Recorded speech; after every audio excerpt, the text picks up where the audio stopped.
சித்தாலயா நேயர்களுக்கு வணக்கம். முன்னாடி காலத்துலலாம் பார்த்தீங்கன்னா 20லேருந்து 30 வயசுக்குள்ளே இருக்கவங்களுக்கு கல்ல போட்டாலும் செமிக்கிற வயசு அப்படின்னு நம்ம பெரியவங்கெல்லாம் சொல்லி கேள்விப்பட்டிருப்போம். ஆனால் இப்போ இருக்கக்கூடிய யங் ஜென்ரேஷனில் நம்ம கிட்ட வர பேஷண்ட்ஸ் நிறைய பேர் எனக்கு அசிடிட்டி இருக்குது, எனக்கு ரிஃப்ளெக்ஸ் வந்துட்டே இருக்குது, ஏப்பம் வந்துகிட்டே இருக்குது, அந்த மாதிரி கேஸ்ட்ரோ ஈசோஃபேஜியல் ரிஃப்ளெக்ஸ் டிசீஸ் அப்படின்னு சொல்லக்கூடிய GERD சிம்டம்ஸோட வராங்க. இதுக்கான முக்கிய காரணம் என்னன்னு நம்ம பார்த்தோம்னா நம்ம வாழ்க்கை முறையிலையும் நம்ம உணவு முறையிலையும் ஏற்பட்ட மாற்றம் தான். GERDனா என்னன்னா நம்ம வயிற்றுக்கும் நம்மளோட ஃபுட் பைப்புக்கும் நடுவுல ஈசோஃபேஜியல் ஸ்பிங்டர்னு சொல்லக்கூடிய ஒரு மசில் லேயர் ஒன்று இருக்கும். அது மூடி மாதிரி ஃபங்க்ஷன் இருக்கும்.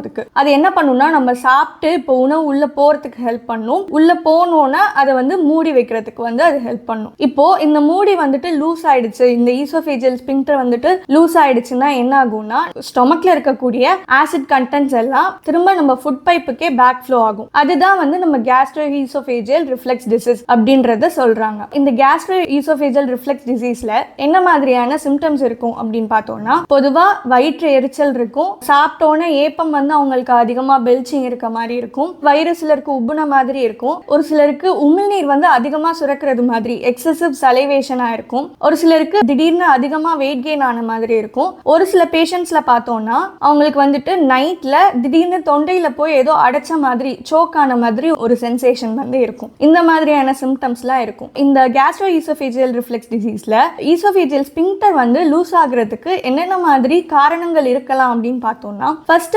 அதிகப்படியான காரசாரமான உணவுகளை எடுத்துக்கிறது, அதே மாதிரி எண்ணெயில பொரிச்ச உணவுகளையும் அதிகமா எடுத்துக்கிறது. பொதுவாகவே ஸ்மோக்கிங், ட்ரிங்கிங் இந்த மாதிரி ஹேபிட்ஸ் இருக்கவங்களுக்கும் இது அதிகமா இருக்கும். அது மட்டும் இல்லாம நம்ம கார்பனேட்டட் ட்ரிங்க்ஸ்ன்னு சொல்லக்கூடிய கோக், பெப்சி இதெல்லாம் அதிகமா எடுத்துக்கிறவங்களுக்கும் இந்த ரிஃப்ளெக்ஸ் டிசீஸ் இருக்கும். இது இல்லாம வேற என்ன ரீசன் பார்த்தோம்னா அன்டைம்லி மீல்ஸ் அப்படின்னு சொல்லுவாங்க. அதாவது நேரத்துக்கு சாப்பிடாம டைம் தள்ளி தள்ளி சாப்பிடுறது இதுக்கு ஒரு முக்கிய ரீசனா இருக்கும். அது மட்டும் இல்லாம பிரேக்ஃபாஸ்ட் ஒரு சிலர் ஸ்கிப் பண்ணிடுவாங்க, ஸ்ட்ரெயிட்டா லஞ்ச் தான் சாப்பிடுவாங்க. அவங்களுக்குமே இந்த GERD ஒரு ப்ராப்ளமேட்டிக்கா இருக்கும். சித்த மருத்துவத்தை பத்தி உங்களுக்கு வேற ஏதாச்சும் தகவல்கள் தெரியணும்னா சித்தாலயாவோட இணைந்திருங்கள். நன்றி, வணக்கம். மருத்துவர்களை நேரில் சந்தித்து ஆலோசனை பெற சித்தாலயா 31-2 ஃப்ளவர்ஸ் ரோட், அரும்பாக்கம், சென்னை 106 என்ற முகவரிக்கு நேரில் வரலாம்.